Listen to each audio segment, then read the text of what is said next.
હા, મારું operation screw plate વાળું થયું છે એમ કે. પણ એ ઓપરેશન આ પ્લેટ વાળું થયું છે, પણ સ્ક્રૂ વાળું થયું, પણ મને સહેજ પ્રોબ્લેમ નથી એમ કે. આ મારે 4-5 મહિના થયા, પણ મને એવું લાગ્યું નહીં કે મારે ઓપરેશન કર્યું હોય શરીરમાં એમ. એટલી નોર્મલ. મારું નામ સંગીતાબેન વિનોદભાઈ પટેલ. મારું નામ પટેલ વિનોદભાઈ જેઠાભાઈ છે. મારું વતન નરસિંહપુરા, ઈડર તાલુકો. તો ગાયો ભેંસોનું કામ કરતા, પણ પ્રોબ્લેમ થયો કે ઓપરેશન કરાવ્યું, પણ આવું બંધ કરી દીધું. મને પગે ઢીંચેના નીચેના ભાગમાં ઝંઝણાટ થતી. 5 ડગલા પડું તો ભરી ના હાકો, ચાલવામાં ચાલાય જ નહીં, એટલી તકલીફ હતી. પછી સીડી ચડવી હોય ને તો મારથી ના ચડાય, પછી આમ વજન ઉંચકવું હોય તો ના ઉંચકાય, એ રીતના તકલીફ થતી. ખાલડી ચડી જાવ, ઝંઝણાટી આવ પગે. હવે સાહેબ એમાં એવું છે ને, આ તો મને બહુ તકલીફ હતી. અમે ઘરે અમે બે જ રહીએ છીએ, છોકરા બધા બહાર રહેશે અમારા.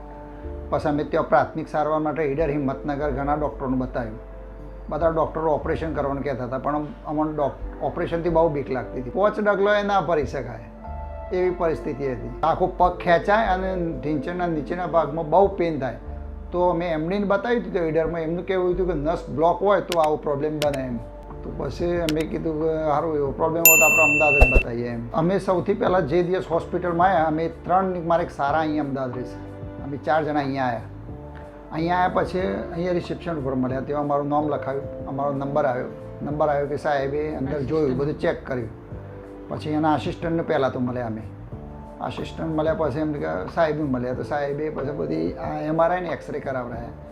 એમાં જોયું તો સાહેબને એવું લાગ્યું કે તમને આવી તકલીફ છે ભાઈ, અને તમારે આવું કંઈક કરવું પડશે એમ. એટલે અમે પહેલાં બહાર આવીને થોડો વિચાર કર્યો કે સારું આજે ને આજે તો એને આપણે કહેવું એમ, પણ તકલીફ વધારે હતી મને.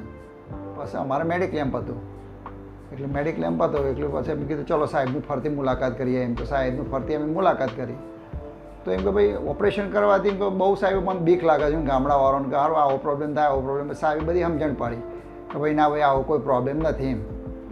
અને બીજી વાત કે બીજી હોસ્પિટલોમાં તો પેશન્ટના જોડે એક જ જણને જવા દેતા હતા. અમે 4 જણા હતા ને એ દિવસ, તો 4 જણ સાહેબે ચેમ્બરમાં બોલાયા અમને, અને સાહેબે વાત કરી કે ભાઈ આ રીતના ઓપરેશન થશે અને તમારે એમ કે સારું છે અહીંયા. પછી અમને એમ પૂછ્યું કે મેડિક્લેમ છે? કીધું હા. તો અંદર એક બેન છે મેડિક્લેમવાળા, એમને તમે મળી લો એમ. તો પછી અમે બેનને મળ્યા. તો બેનને કીધું કે અહીંયા તમારે કેશલેસમાં ઓપરેશન થઈ જશે એમ. પછી અમે એ દિવસ બીજા બધા જેને ઓપરેશન કર્યું હતું ને એ બધા પેશન્ટોને પૂછ્યું, તો એને બધા રિવ્યૂ સારા મળે અમને કે ભાઈ ઓપરેશન અહીંયા કરાવાય, સારા છે. બધા પેશન્ટના જે આવતા હતા ને એમને વ્યવસ્થિત જવાબ બી આપે છે અહીંયા કર્મચારીને જે, અને આસિસ્ટન્ટ છે એ સારા છે, અને માણસો એ સારા છે. પછી અમે એમ કે દિવસ નક્કી કરી દીધો કે કયા દિવસે ઓપરેશન કરવું છે એમ તમારે. તો અમે 2-3 દિવસમાં વેટ કરીને તરત જ ઓપરેશન કરવાનું નક્કી કરી દીધું એમ. મને બહુ ડર લાગતો ઓપરેશનના મેજ ઉપર ચડી, તો એમાં એમ કહ્યું સાહેબ મને બહુ બીક લાગે છે. સાહેબે મને કીધું મોથ હાથ ફેરી, બેન તઈ ચિંતા ના કરો. મોબાઈલ શરૂ હતો, ભજન વાગતો હતો. સાહેબ કી ગમે કે સાહેબ મોબાઈલ શરૂ રાખજો, હો ભજન વાગે છે. કે આ કશું હોતું નહીં, ભજનનો શોખ છે તો મોબાઈલ શરૂ રાખે. સાહેબ મોબાઈલ શરૂ રાખ્યો, તઈ ચિંતા કરે સુઈ જો બેન, કશું જ તમે નહીં થાય. પોતાને એમ કે પોતાના પરિવારના સભ્ય હોય કે એ રીતનું મને લાગ્યું કે સાહેબ પ્રત્યે. મને તો ઓપરેશન કરીને બીજા જ દિવસે સાહેબ ન સોઈ કીધું કે બેન તમે ગોરી લઈને હેડો, અને તઈ નાઇટમાં એમ કે તઈ વોશરૂમ જતો એમ કે ગોરી લેજો. પણ હું મારી જાતે એમ કે વગણ ગોરીએ જઈ વોશરૂમે જતી, અને સવારે ઘેરે વગણ ગોરીએ ઘેર જઈને એ જે નસ્તો પ્રોબ્લેમ હતો ને એ તરત જ સોલ્યુશન થઈ ગયું. અહીંયા ઓપરેશન થયા પછી તરત જ મને લાગ્યું. હા, મારું ઓપરેશન સ્ક્રૂ પ્લેટ વાળું થયું છે એમ. પણ એ ઓપરેશન આ પ્લેટ વાળું થયું છે, પણ સ્ક્રૂ વાળું થયું, પણ મને સહેજ પ્રોબ્લેમ નથી એમ કે. આ મારે 4-5 મહિના થયા, પણ મને એવું લાગ્યું નહીં કે મારે ઓપરેશન કર્યું હોય શરીરમાં એમ. એટલી નોર્મલ. મારે 2023માં ઓપરેશન નહોતું કર્યું, ત્યારે મને એમ થાય કે આવું હું કરું તો મારું એમ કે દુઃખ દૂર થાય એમ. અને 2007 મહિના થયા, અત્યારે મને એવું લાગે છે કે એમ કે હું એકદમ નોર્મલ થઈ ગઈ એમ. ઓપરેશન કર્યા પછી ઓપરેશન કરાયાથી પહેલા મહિનાથી 7 મહિના સુધી આજ દિન સુધી કોઈ પ્રોબ્લેમ નહીં, મને સારું છે. હું અત્યારે વાસણ, કપડાં, પોતા, કચરો, સીડી ચડવાનું બધું જ કામ કરું છું, ટોટલી બધું જ. મારી નજરમાં તો 100%. મને તો એ તારે એમ જ હતું કે આ ઓપરેશન જો નહીં થાય ને અનસક્સેસ જશે તો એમ કે મારી બૈરીને આજીવન વશ પથારી રહેવું પડશે એમ. તો પણ આ ઓપરેશન કરવાથી તો મને તો 100% સારું છે. અને અમારા બંનેને જોડે ફરવા જવું છે ને હમણાં 10 દિવસમાં, તો બી સાહેબે કીધું ને એ પોતે હિંમત આપે છે કે હું ચાલી શકીશ ને જઈ શકીશ, આપણે બે જઈ શકીએ એમ. હા, મારે જે કોઈને તકલીફ હોય તો ઓપરેશન કરાવાય, દુઃખનું સોલ્યુશન થઈ જાય છે. અહીંયા જો આવો કોઈનો કોઈ પ્રોબ્લેમ હોય તો અહીંયા લિવિલ હોસ્પિટલમાં ઓપરેશન કરવાથી એમ કે કોઈ ડરવાની જરૂર નથી.